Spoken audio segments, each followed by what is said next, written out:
to all of the workers on site. The husband builds. In the same construction station in Oyo, I remember one man who delivered a cement mixer. And when I asked him when he came to site, he said he moved to that site about 2 weeks before my visit. And I asked him what he was doing before then. He said, oh, that work, there was no work. And once there is no work, what you are heading into is actually a recession. But I asked him again, how much does he earn with that mixer? He said every day that that mixer is on site, he earns 20,000 naira a day. I remember the carpenters I met in the Gwagwalada site. They were roadside carpenters. Business was infrequent. But they said when they saw construction going on in the housing project in Gwagwalada, they moved there. So they are now helping to construct panels used for form work, for casting concrete. So our contractor employed you? Yes, sir. So which one is better, this one or the roadside? This one is better because at least here we have gained so many experience. Okay, you're learning. Yes, also. it's just like institution. Okay. So why don't you stay on your own? Why do you come here? I come here because I wanted to get more experience. And now I have more experience on the work. And the payment is very good. It's very attractive. Where is my own share? We will discuss that later. Okay. I remember, and this I will not forget because he bears the same name with my Audley, Ado, that I met in Kaduna. Ado was one of the laborers on the site, and as I was leaving, he was next to me, so I decided to chat him up. And that's when he told me his name. I introduced myself, and he laughed when I introduced myself and asked for his name. And so I asked him what he had been. He said no, that he'd moved to that site a couple of months back. He was unemployed before, and he was looking for money because there was a woman he wanted to marry, but he couldn't afford to pay the bride price. And that he had made enough money to pay the bride price. He had married the woman, and they were now expecting a child. So for these people, President Buhari has delivered, and there are thousands of them. I remember the workers I met at the Kano site, the electrician who was working for one of the contractors there, how enthusiastic he was at his work. You like this one? This one? I like it because I am helping myself through it. You're helping yourself? Yes, and how? My family. You help family? Yeah, I have a wife. You help your wife? Yes. Another child. And one child? Yes, sir. I like that very well. Yes, make you do more? Yes, I want to continue this. To continue this one? Yes. Again, let me repeat. When you hear that the Ministry of Power, Works and Housing has a budget or the largest budget, this is what happens to that budget. We are just a conduit for moving it on to the people of Nigeria through contracts that are awarded, work that is done, payments that are made, concrete, cement that is mixed, woodwork that is done by carpenters, iron rods that is put together, bound together by laborers. So that's what happens to that budget. This is the destination of the budget. And on each of those housing constructions, the minimum number of workers you see there is 1,000. Some are 1,900, some are 1,600. So those are people for whom, first of all, the president has hit the bullseye. Not only in what they say in appreciation, but in the objective of ensuring that the most vulnerable people, plumbers, carpenters, masons, welders, electricians can go back to work. Now, but that is not the end of the story. That's just the beginning. Quarrying, mining has picked up according to the NBS statistics. That's infrastructure for construction. What are they mining? Sand, laterite, limestone, all of the materials used for construction, rocks. Now, at every site, there's an exchange. They're supplying materials, transporting them. water suppliers, food vendors. Because if there's no work, no business now. If there's work, there is business. And we businesswomen will improve from there. So one improvement from there again, more again. Because we need more work again like this. That is the story of how we got out of recession. It is empirical. At the end of each business day, those people make money. They go back home with pride to face their families and put money on the table. What do you do here? Tell Speaking them. with you is Engineer Obot, material methodology graduate from Futo. I'm the one handling mechanical aspect here. So it has been so implemented as designed, no deviation.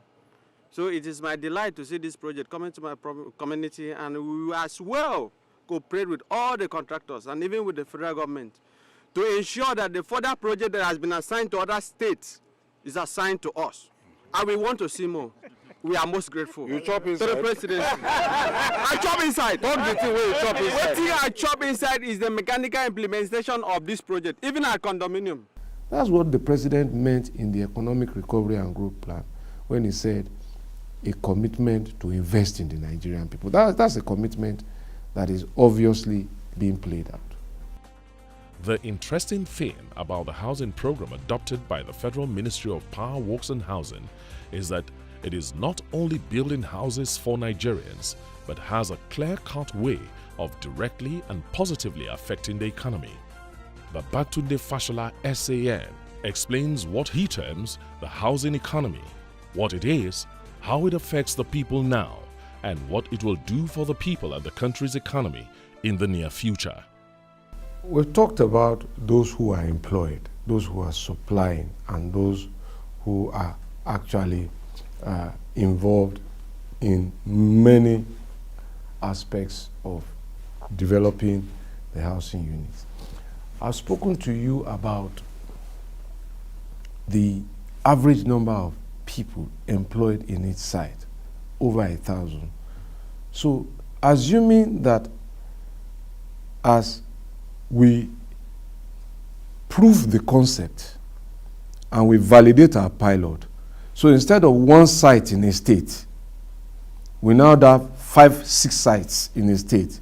It means that over 1,000 people in 5 places times 36. That's the housing economy at its base. Let me move that forward a little more. We have prescribed also that no appliances in the housing value chain should be used except made in Nigeria, unless there are things that we can't manufacture. So just assume that the current supplies now are raised to 5 times their demand. It means that all of the small and medium enterprises who make paint, nails, wires, tiles, wash hand basins, locks, ceilings, electrical fittings need to multiply their production by times 5. That means that all of our people who are looking for work have opportunities to work in small and medium-sized factories producing made in Nigeria housing components. But that is not the end of the story. As houses are being built and those numbers go to 5 times their value, our brothers and sisters who operate the mines where the building materials are produced from have to not double, times 5, really, 5-fold their current output. You will need more trucks to move. You will consume more fuel to transport those materials. You will need more tires. You will need more drivers. As the number of people working on site increase, vendors will output more food. Farmers will grow more. Again, the housing economic story is not finished. When the houses reach completion they need to be furnished.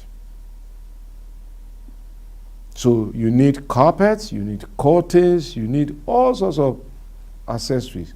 The markets, the manufacturers take position. Tailors will make money. Upholstery, furniture. It's a continuing economy. And as the houses are moved into, what then happens? Insurance kicks in. You buy a house, you want to insure it against fire. Those are the possibilities that lie ahead. But it isn't even done. When you are insured, you now have maintenance obligations. Okay? As the maintenance obligations kick in, you now have to hire the local plumber, the local painter, the local electrician once in a year, once every 6 months. Your air conditioning, your fan, the compressor is not working well. Call it. If it doesn't happen unless you own a home. So that's the economy that has driven the United Kingdom since 1918.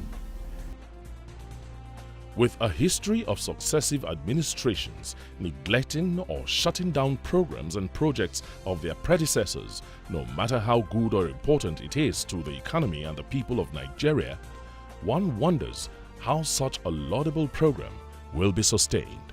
We have demonstrated that a new Nigeria is upon us. What used to perhaps happen was to abandon the programs and the projects of the previous administration. And the president and all of the ministers have committed to completing as many of those projects that we meant on ground in a way that shows that this is about Nigeria, this is about development. What is different is the ideology behind how we approach it. We will save money and put it to projects instead of filtering them away. And that is why this administration is doing more with less on projects that could have been completed if they were properly funded at the time the nation was earning $100 per barrel of oil. That is one. Two, the compelling rationale for sustaining the